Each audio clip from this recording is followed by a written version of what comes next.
I've been working in Agri since 2004, and in 2014 I got moved to a new lab to help out with the work. From day one I was told that I would be below a male colleague who was the same grade as me.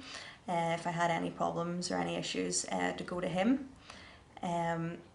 He was the only one that was ever invited to meetings that had to do with processes in the lab, and he would come back and kind of dictate what we would have to do from day to day.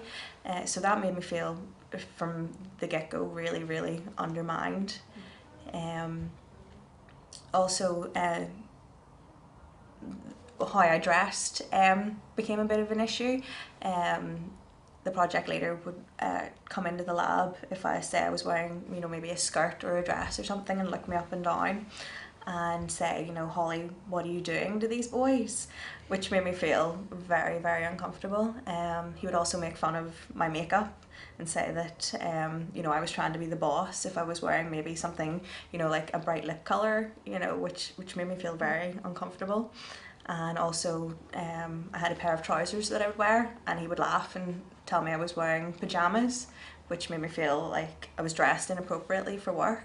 So all of this made me feel very undermined in my position. The atmosphere in the lab had been very oppressive because there'd been a falling out between the male assistant scientific officer and my other colleague, Carol, who was also an assistant scientific officer.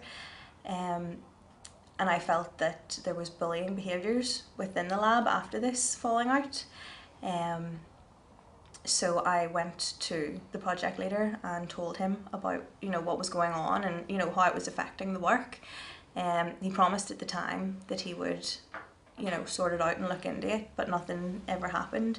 In fact, the treatment of Carol got a lot worse as the project leader started kind of picking on her, and if she would do something, he would be in straight away, kind of telling her off, or and because in the meetings it was only our male colleague that was going in, and he wasn't speaking to Carol or myself at the time. The work that had to be done wasn't being passed on to us, so we would get shouted at for not doing things that we didn't know we had to do. I feel vindicated. I feel that through the Equality Commission we were listened to. I don't think without them, we would have been able to get this far. And AFBI have acknowledged that processes weren't followed, and things that shouldn't have happened to us did happen. And although we got a settlement, what our main reason for coming to the Equality Commission was so that this didn't happen to anyone else. It was a very stressful time in my life, and I never ever wanted it to happen to anyone else. So I feel coming forth and speaking up about it will help other people, feel that they can come forward. I returned from maternity leave in September 2014, and I was moved to a different lab within the same department.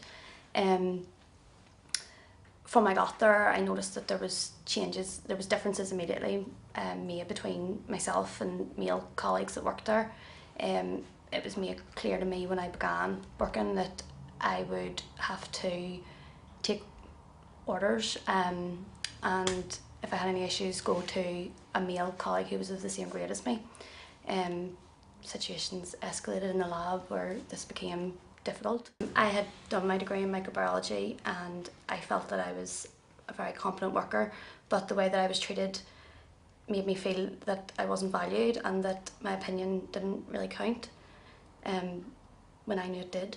So when I broached these issues with my senior scientific officer, he wasn't happy that I had brought it to his attention and didn't like that I had raised the issues with him, and from then got even more angrier with me for bringing these issues up. The Equality Commission is very disappointed to understand that 40 years since we've had legislation making sex discrimination in employment unlawful, that experiences such as those of Carol and Holly still continue. We are delighted to have been able to assist them and to come to a resolution. The compensation which they have achieved is quite substantial, and I think reflects the very difficult position both of these women found themselves in. It is of course important that the message which comes out of this, which is that kind of behaviour will not be tolerated in this day and age, is something we will follow up not just with the Agri, Food and Biosciences Institute, but with other employers, especially employers who are working in the area of science and technology, and we will work hard with them to ensure that this type of thing does not happen again.